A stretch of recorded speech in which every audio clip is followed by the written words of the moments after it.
Welcome in. Thanks for joining us for the WHHI Daily News, where we strive to bring you more Lowcountry news more often. I'm Bob Stevens. We begin with politics. Lowcountry Congresswoman Nancy Mace has received all sorts of attention, some of it good, some a little more unwelcome, since her vote to remove Speaker of the House Kevin McCarthy last week.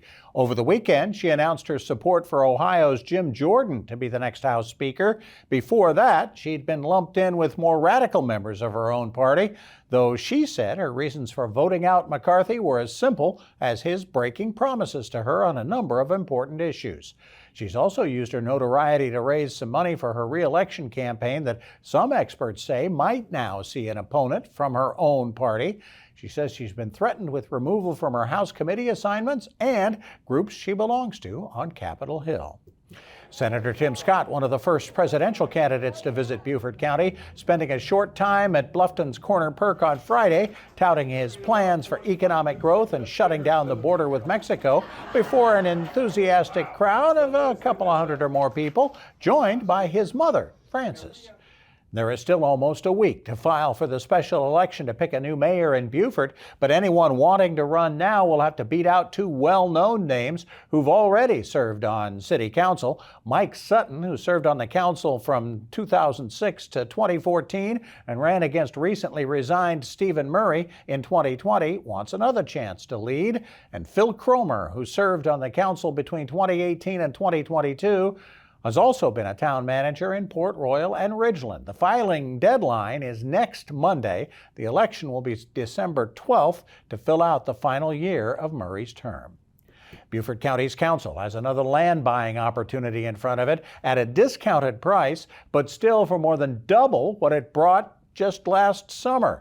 The land in question, 41 acres on Ulmer Road in Bluffton, adjacent to Bailey Memorial Park. An appraisal this summer said the parcel was worth over $3 million. The owners are offering the county the land for $2.5 million if they can close within 30 days. Curiously, the current owners, Armada Acquisitions, bought the land for less than $1.4 million back in July from Joe Pitts Jr., who did not have the property appraised before he sold it. It's not yet known what the county would do with the property if it buys it. During Domestic Violence Awareness Month, the folks at Hopeful Horizons are working with the town of Hilton Head and Beaufort County libraries to try to deal with the growing problem in our area. The town is putting awareness posters in all local parks on the island and have a QR code offering information on services available for potential victims, much like the town of Bluffton's done in many establishments. Around town, Hopeful Horizons has also the Wedding Dress Project, with purple ribbons on dresses displayed in county libraries, representing victims killed in domestic violence incidents, with information on Hopeful Horizons services nearby. It's really important that we understand that domestic violence happens everywhere. It can happen to anyone. And putting these posters out is going to raise awareness, and it gives people a lifeline. You just never know what somebody is going through. I know people personally that have been affected by domestic abuse, and we've got to take a strong stance. And as a community, we need to speak up and speak loud in support of those that have been through dire situations, and to let them know that we stand here with them to help them get through it, but also, more importantly, to prevent it. The folks who read Condé Nast Traveler magazine and visit its website still love Hilton Head Island, naming it the best island in the United States for the 7th year in a row. Nearby Kiowa Island and Amelia Island were ranked 2nd and 3rd.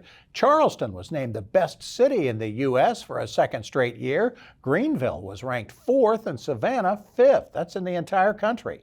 The Savannah Hilton Head Airport was voted the best airport in the U.S. for the 3rd straight year, ahead of Indianapolis.